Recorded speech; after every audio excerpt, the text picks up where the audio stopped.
Welcome back mga katambalan, mga hot topic and issue pag-usapan natin. Update po tayo kay David Ligauco at kay Barbie Fortesa kung saan nag-post itong si David ng video na nag-celebrate nga po ng Chinese New Year. Makikita naman yung mga fireworks na background itong si David sa kanyang dekoran na talaga naman nag-enjoy ang pangbansang Ginoo. Samantalang nag-guest naman itong si David sa talk show ni Mr. Boy Abunda na kung saan sinagot ni David yung ilang mga katanungan.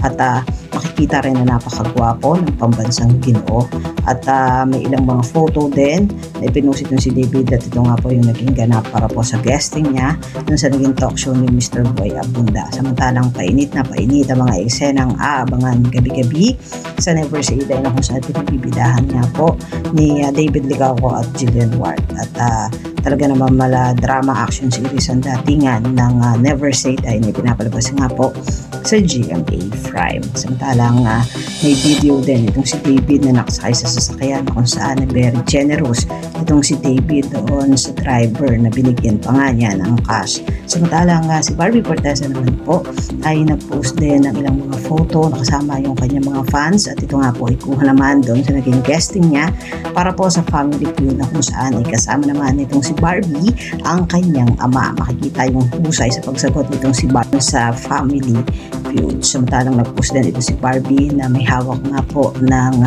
McDonald's kung saan ay talagang nag-enjoy ang isang Barbie Fortesa. Samantalang nalalapit na nga po ang pagpapalabas ng Until She Remember na kung saan ay sold out na ang ticket para po sa black screening sa February 25. Yan po yung mga update natin ngayon kay David at kay Barbie. Kayo mga katambalan, ano masasabi nyo? Comment lang sa comment section pag-usapan natin. Yan ang mga hot topic and issue dito lamang sa Tambalang GK.